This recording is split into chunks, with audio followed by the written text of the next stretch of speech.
मैं कुमार विजय आप लोगों के सामने एक और भी सवाल मैं करना चाहता हूं। हम जौहर के संदर्भ में ही बात कर रहे हैं। इस्लाम का जो उदय हुआ वो मक्का और मदीना के इर्द गिर्द हुआ। उसके बाद इस्लाम जब वहां से चला तो एशिया, यूरोप, अफ्रीका सभी जगह फैला। हर जगह लोग इस्लाम में कन्वर्ट हो गए। मालदीव भी हुआ हम लोगों के बगल में, पाकिस्तान वाला इलाका हुआ। लेकिन भारत इस्लामिक देश क्यों नहीं बना? कभी विचार किया आप लोगों ने? जब भारत पर लगभग 500 साल मुस्लिम शासन रहा, आप समझ रहे हैं, 1206 में दिल्ली सल्तनत की स्थापना हुई। 1526 तक दिल्ली सल्तनत कहलाता है। अलाउद्दीन खिलजी ने नॉर्थ इंडिया पर पूरी तरह कब्जा किया। अलाउद्दीन खिलजी पहला शासक है जो दक्षिण भारत पर आक्रमण करता है। मोहम्मद बिन तुगलक दिल्ली के मुसलमानों को दौलताबाद ले जाता है। दिल्ली से ले जाकर मुसलमान वहां बसाए जाते हैं। फिर भी दक्षिण भारत में कितने मुसलमान हैं? फिर आगे चलकर जब मुगलों का शासन हुआ तो 1526 बाबर, हुमायूं, अकबर, जहांगीर, शाहजहां, औरंगजेब 1707 में मरा। तो 500 साल लगभग है। ये पूरा हिंदुस्तान क्यों नहीं मुसलमान बना? क्या फेसबुक पर लिखने वालों के पूर्वजों ने हिंदुस्तान को बचा लिया?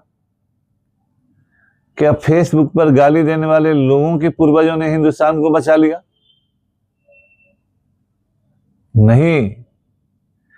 700 से 1200 तक राजपूतों ने सीमा प्रांतों पर अपने कुर्बानियों के द्वारा भारत को इस्लामिक होने से बचाया। वो युद्ध जीते या हारे, आक्रमण करने वालों को पता था कि राजपूतों से लड़ना मुश्किल है। हारे जरूर, लेकिन इन लोगों ने जीतने वाले को भारत में स्थिर भी नहीं रहने दिया। उन्हें मौका नहीं मिला। और राजपूतों में ये परंपरा थी कि हम जान दे देंगे लेकिन धर्म से समझौता नहीं करेंगे। उसी संदर्भ में जौहर है। जौहर क्या था? और जिस तरह से भारत इस्लामिक नहीं हुआ, यह इस्लाम की आइडियोलॉजिकल हार थी। जिस इस्लाम ने इतने बड़े इलाके को मुसलमान बना दिया, वह इस्लाम भारत के जो काऊ बेल्ट है, विशेषकर जिस ब्राह्मणों को आप गाली देते हैं, जिन राजपूतों को आप गाली देते हैं, आज भारत का वही हिस्सा पूरी तरह से इस्लामिक होने से बचा जहां ब्राह्मण धर्म डोमिनेंट रहा, जहां राजपूतों ने राज किया। बांग्लादेश ब्राह्मण धर्म कमजोर था। नॉर्थ वेस्ट ब्राह्मण धर्म कमजोर था। कन्वर्सन वहीं ज्यादा है। क्यों कन्वर्सन है?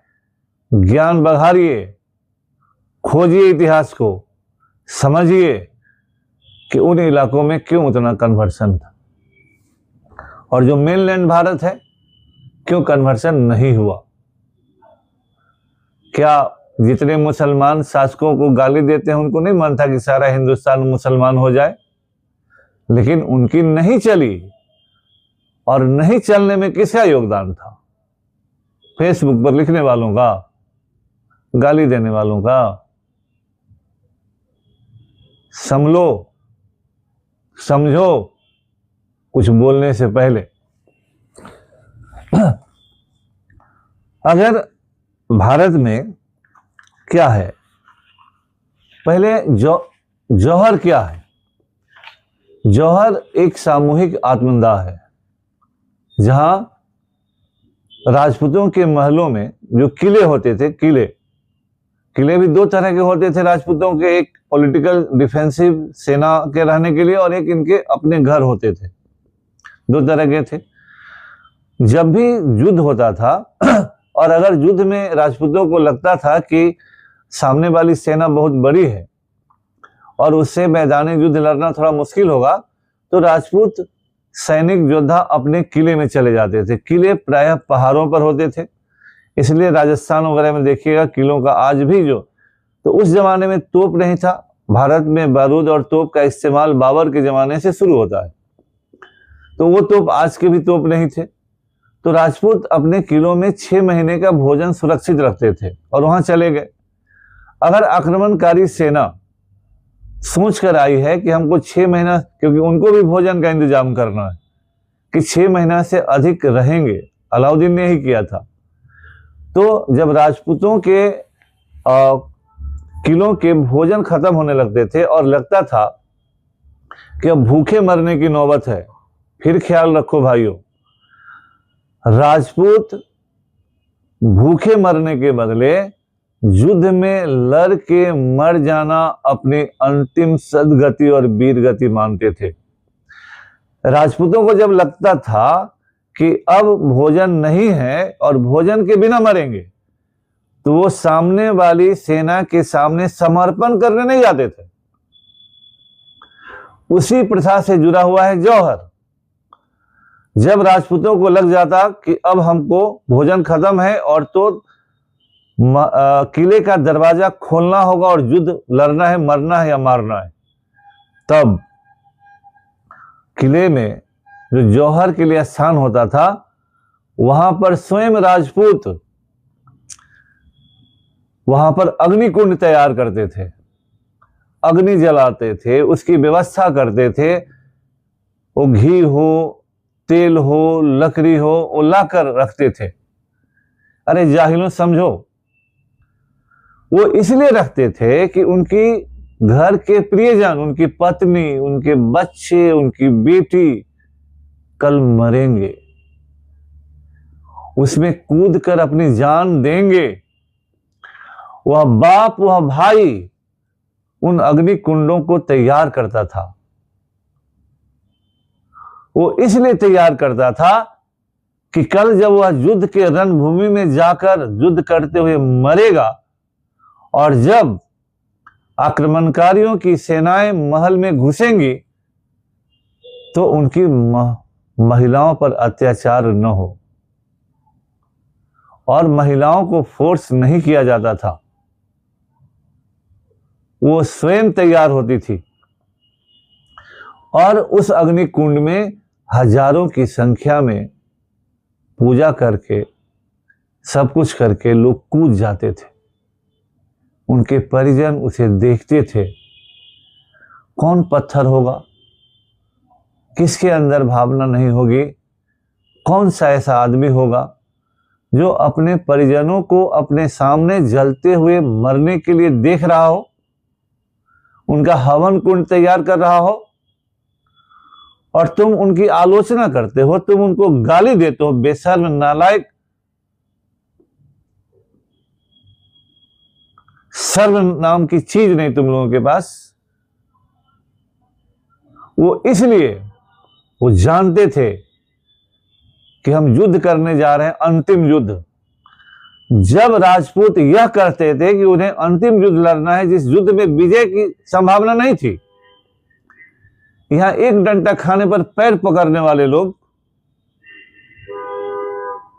एक छोटी सी बात पर पुलिस का देखकर घर में घुस जाने वाले लोग, तुम उनके महानता और वीरता पर सवाल उठाते हो। सुनो, जब राजपूतों को लगता था कि अब हमें मरना है, तो वो समर्पण करके नहीं जीना चाहते थे, वो दास बनकर जीने के लिए नहीं पैदा हुए थे। अगर राजपूत चाहते तो जौहर भी नहीं होता और मरते भी नहीं, समर्पण कर देते। अधिक से अधिक क्या होता, मुसलमान बन जाते, सेना में भर्ती होते, वेतन सैलरी लेते, उनका राज बच जाता, परिवार बच जाता, सब कुछ बच जाता, अगर वो राजपूत समर्पण करने के लिए तैयार हो जाते। लेकिन राजपूतों ने समर्पण करना नहीं सीखा था। महिलाएं जौहर करती थी, ताकि उनका सम्मान बचा रहे, ताकि वो उन आताइयों की दासियां न बने, उनके हवस का शिकार न बने, उनके अत्याचार का शिकार न बने। उन्हें मरना पसंद था, मुसलमान बनना पसंद नहीं था, दासी बनना पसंद नहीं था। वो भी चाहती तो उनके घरों में जाके बस जाती, जिंदगी बच जाती, लेकिन नहीं, जौहर केवल मरना नहीं था, जौहर आत्मसम्मान को बचाना था, जौहर अपने देश और समाज के सम्मान की रक्षा करना था, जौहर अपने इज्जत को बचाने का कार्यक्रम था। और सभी लोगों ने यही सोचा कि अपमानित होने से बेहतर विकल्प है मौत। महिलाओं ने भी वही मौत का विकल्प चुना और पुरुषों ने भी मौत का विकल्प चुना। अगर इन लोगों ने मौत के अलावे कुछ भी चुना होता तो क्या होता? मुसलमान बनते। और आज भारत नहीं रहता। आज भारत पाकिस्तान होता, ईरान होता, अफगानिस्तान होता, तुर्की होता। आज भारत मुसलमानों का देश होता। लेकिन इन राजपूतों की महिलाओं ने जौहर के द्वारा मौत को चुना। दासी बनना नहीं, उनके शरण में गिड़गिड़ाना नहीं। तो इस चीज को आप मामूली तरीके से नजरअंदाज करेंगे, नहीं हो सकता, और ये सही नहीं है। तो चित्तौड़गढ़ की रानी पद्मावती का नाम सुना। उन्होंने कितने, चित्तौड़गढ़ में 3 जौहर हुए हैं, 3 समय में। अकबर के समय भी जौहर हुआ। तो जिन लोगों ने सम्मान को बचाया, अपमान के बदले मौत को चुना, इस्लाम के बदले अग्नि को चुना, आप उसे नजरअंदाज करने की कोशिश करते हो, नहीं हो सकता ऐसा। इसलिए जौहर जो है राजपूत महिलाओं के लिए अपमानित होने से बेहतर विकल्प था। जौहर राजपूत महिलाओं के लिए अपमान से बचने के लिए एक बेहतर विकल्प था। राजपूत महिलाओं के द्वारा यह एक सामाजिक प्रतिरोध था, जिसमें वह मुसलमान बनने के बदले मरना पसंद कर रही थी। और जौहर अपने पुरुषों को प्रेरित करने के लिए था कि जाकर वो बिना अपने परिजनों की चिंता किए, जब परिजन मर ही गए, तब भूखे शेरों की तरह अपने दुश्मनों पर टूट पड़े, संघर्ष करें और युद्ध में सीने पर भाला खाकर अपने देश, अपने मातृभूमि के सम्मान की रक्षा करें। पराधीनता नहीं, मौत हमें स्वीकार है। अपमान नहीं, सम्मान हमें स्वीकार है। हम मरने से नहीं डरते। इतिहास में दिखाया है, इतिहास में हमारी महिलाओं ने दिखाया है, हमारे पुरुषों ने दिखाया है। और अगर ये भारत इस्लामिक भारत नहीं बना तो पुरुषों के साथ साथ उन महिलाओं का भी उतना ही योगदान है, जिन्होंने इस तरह के लोगों का हर कदम पर प्रतिरोध किया। इसलिए जौहर करने वाली महिलाओं ने भारत के महिलाओं के सम्मान की रक्षा किया और संसार में दिखाया कि भारत की महिलाएं पुरुषों से कम नहीं है। और उन जिहादियों के सामने, उन अत्याचारियों के सामने, आताइयों के सामने समर्पण से बेहतर है अग्नि में कूदकर जान दे देना। और जौहर उसी इतिहास का उदाहरण है, जो मध्यकाल का उदाहरण है, कोई आज का उदाहरण नहीं है।